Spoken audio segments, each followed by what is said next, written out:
अल्पसंख्याक बहुल भागाचा विकास तसेच दर्गा व कब्रस्तानाच्या विकासासाठी अन्यथा आंदोलनास समाजसेवक नुरुद्दीन मुल्ला यांचा जाहीर पाठिंबा।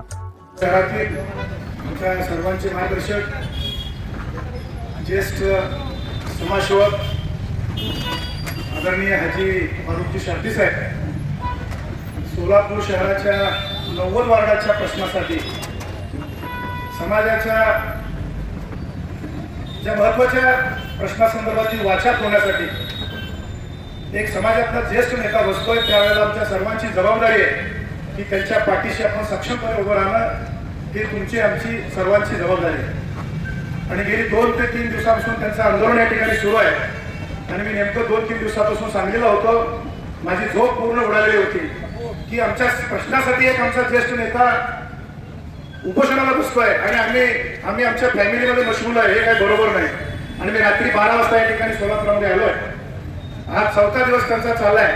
हे निश्चितपणे सोलापूर शहराच्या प्रशासनाला जाग घेणं खऱ्या अर्थानं गरज आहे। सोलापूर शहराचं पालकमंत्री पद असेल, महापौर पद असेल, हे संविधानिक पद आहे आणि आमचे महापौर पंढरपूरच्या वारीमध्ये व्यस्त आहेत। सोलापूर शहराच्या प्रश्नामध्ये त्यांना जाणच नाही अशा माणसाला या खुर्चीवर बसवलेलं आहे।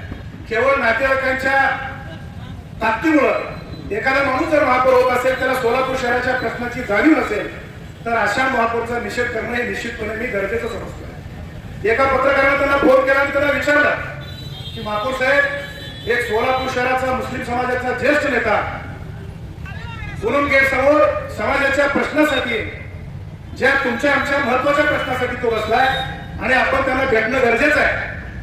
त्याला महापौरांचं उत्तर होतं की मी पंढरपूरच्या वारीमध्ये ऑलरेडी त्यांचं माझं बोलणं झालेलं आहे आणि मी अशा प्रकारची तरतूद केलेली आहे, म्हणजे उडवाउडवीचे उत्तर।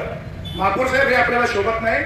आपण सोलापूर शहराच्या संविधानिक पदावर असणारे एक महापौर पद हे मोठं पद आहे। त्या पदाची जर आपल्याला गरिमा ठेवायची असेल, त्या पदाची जर आपल्याला इज्जत ठेवायची असेल, तर निश्चितपणे आपण कमीत कमी या व्यासपीठावर येऊन एका ज्येष्ठ नेत्याचा आदर करणं, त्यांचं ऐकून घेणं, त्या प्रश्नावर वाचा करणं निश्चितपणे गरजेचं आहे।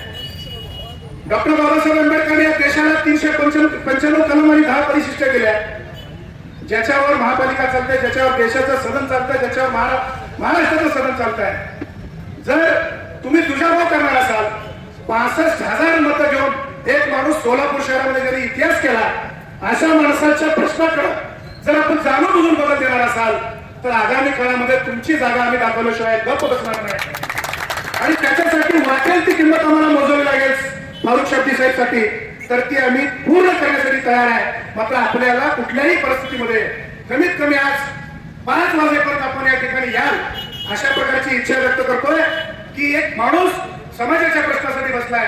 प्रश्न त्यांचे कुठल्याही प्रकारचे प्रश्न नाहीत। समाजाच्या कब्रस्तानसाठी बसलाय, समाजाच्या दर्ग्यासाठी बसलाय, समाजाच्या गोर गरीब आणि दुबळ्यासाठी ज्या ठिकाणी आपल्याला दफनविधी करतो, त्या ठिकाणी आज देखील आमची दयनीय अवस्था आहे। तुम्ही सोलापूर शहराचं बजेट म्हणत असताना नियोजन समितीमध्ये जी आकडेवारी दिली ती फसवी आकडेवारी आहे। आपण सगळ्या समाजाला एकीकडे बघताय, मुस्लिम समाजाला एकीकडे बघताय।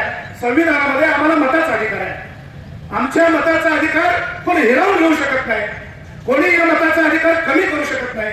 आम्ही आपलं मत देत असताना संविधानिक पद्धतीने आपण मत लोकशाहीला दिलेलं आहोत, तर ही लोकशाही जर संपण्याचा आपण विडा उचलला असाल, तर निश्चितपणे हे काय बरोबर नाही। आपण निश्चितपणे या शहराचे प्रथम नागरिक आहात। आपण नागरिकांप्रमाणे, प्रथम नागरिकांप्रमाणे त्या पदाची गरिमा ठेवावी आणि आज 5 वाजेपर्यंत आपल्याला अल्टिमेटम आहे। अन्यथा माझं शिष्टमंडळ उद्या सकाळी 12 वाजेपर्यंत आपल्या महापौराच्या दालनाला बांगड्याचा एर घेऊन आम्ही येणार आहोत। निश्चितपणे कुठलीही कारवाई जर आपल्याला करायची असेल, तर नुरुद्दीन मुल्ला समाजसेवक म्हणून समाजासाठी काल तयार होता, आज भी तयार आहे। फारुक शाब्दी, तुम आगे बढ़ो, हम तुम्हारे साथ हैं।